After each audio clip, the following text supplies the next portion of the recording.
2047 నాటికి దేశం $30 ట్రిలియన్ జీడీపీకి చేరాలని ఏపీ సీఎం చంద్రబాబు ఆకాంక్షించారు. ఆంధ్రప్రదేశ్ శాసనసభలో స్వర్ణాంధ్ర విజన్ 2047 డాక్యుమెంట్పై స్వల్పకాలిక చర్చ చేపట్టారు. ఈ సందర్భంగా సీఎం చంద్రబాబు మాట్లాడుతూ నియోజకవర్గ విజన్ డాక్యుమెంట్ అమలుపరిచే బాధ్యత ఎమ్మెల్యేలదని, దాని అమలుకు ఎమ్మెల్యేలు పూర్తిగా సహకరిస్తామని స్పష్టం చేశారు.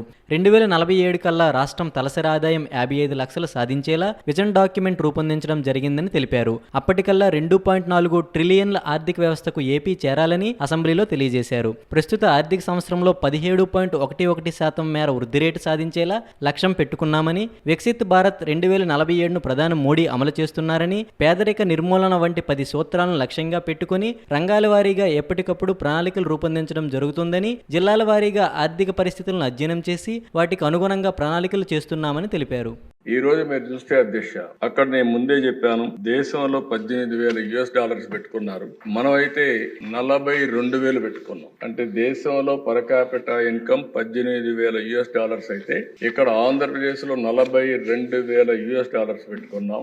అంటే జిఎస్డి పర్ క్యాపిటా ఇన్కమ్ 55 లక్షలు రాబోయే 47కు సాధించే లక్ష్యంగా ముందుకు పోతున్నాం. జిఎస్టిపి మీరు వచ్చినప్పుడు దగ్గర మీరు చూస్తే అధ్యక్ష 308 లక్షల కోట్ల రూపాయలు జిఎస్టిపి ఆదాయంగా పెట్టుకున్నాం. ఇది జరగాలంటే 15% సంవత్సరం మనం అభివృద్ధి కావాల్సిన అవసరం ఉంది. అయితే వెరీ అంబిషియస్ ప్లాన్, అసాధ్యం కాదు, ఇది సాధ్యం. మనం గాని సమర్థవంతంగా ప్రాధాన్యతలు పెట్టుకొని టెక్నాలజీ కరెక్ట్ గా ఉపయోగించుకుంటే ఇది సాధిస్తామనే ఒక విశ్వాసం ఉంది. గడిచిన 14-19 5 సంవత్సరాల కాలంలో సిఏజిఆర్ అంటే 5 సంవత్సరాల ఆవరేజ్ తీసుకుంటే 13.5% మనం గ్రో అయ్యాం. 14-19 కంటే కూడా 1.5% ఓవరాల్ గా గ్రో కావాల్సిన అవసరం ఉందని కూడా నేను మీకు తెలియజేస్తున్నా.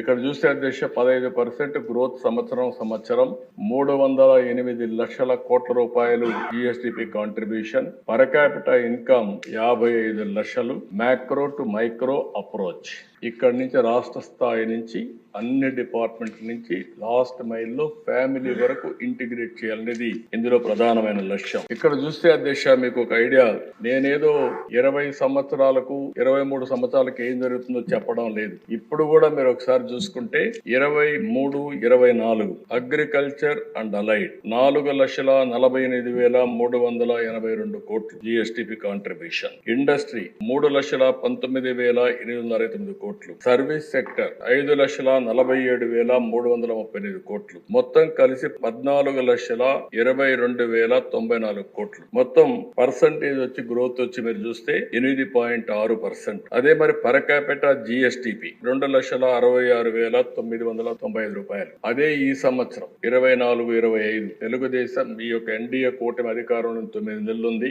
ఈ 9 నెలల్లో మీరు చూస్తే అగ్రికల్చర్ అండ్ అలైడ్ 5,12,482 కోట్లు పెరిగింది, ఇండస్ట్రీ 3,40,387 కోట్లు పెరిగింది, సర్వీస్ సెక్టర్ 6,12,045 కోట్లు పెరిగింది. మొత్తం కలిసి 15,93,062 కోట్ల రూపాయలు. ఇక్కడ గ్రోత్ రేట్ వచ్చి 12.02. పర్ క్యాపిటా ఇన్కమ్ మీరు చూస్తే 2,98,058 రూపాయలు. ఈ సంవత్సరం అంటే లాస్ట్ ఇయర్ కంటే 32,000 దగ్గర పెరిగే అవకాశం వచ్చింది. ఇక్కడ నుంచి మళ్ళీ మీరు చూస్తే 25-26కి 17% గ్రోత్ పెట్టుకున్నాం. ఎందుకంటే కొంచెం ఈ సంవత్సరం అంతా గానీ అన్ని రంగాల్లో స్ట్రీమ్ లైన్ చేయగలిగితే వస్తున్నది ఒక నమ్మకం. అందుకనే 17% పెట్టుకున్నాం. దానివల్ల జిఎస్టిపి 18,65,704 కోట్లు రావాలి. అగ్రికల్చర్, ఇండస్ట్రీ, సర్వీస్ ఏ విధంగా వస్తాయని కూడా పెట్టాం. 3,47,871 రూపాయలు తలసరి ఆదాయం. 26-27కి మీరు చూస్తే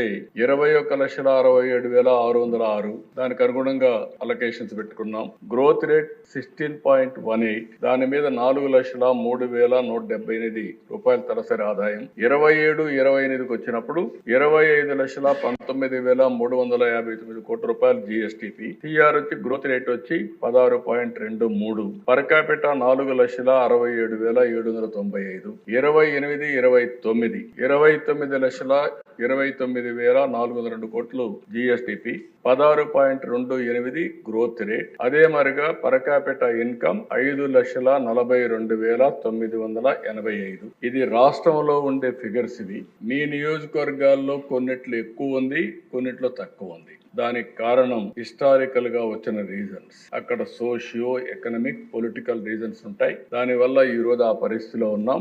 ఈ రోజు మా బాధ్యత 2,60,995 నుంచి 5,42,905 రూపాయలు పర్ క్యాపిటా ఇన్కమ్ సాధించే బాధ్యత మాది. మీ నియోజకవర్గాల్లో మీకు ఇచ్చిన టార్గెట్ సాధించే బాధ్యత మీకు కూడా ఉంది. ఈ విషయాన్ని మీరు గుర్తుపెట్టుకోవాల్సిన అవసరం ఉంది. నాకు కూడా 2 బాధ్యతలు ఉన్నాయి. నా కాన్స్టిట్యూన్సీ చూసుకుంటేనే రాష్ట్రం చూసుకోవాలి. ఆ విషయం కూడా దాంట్లో సందేహం లేదు.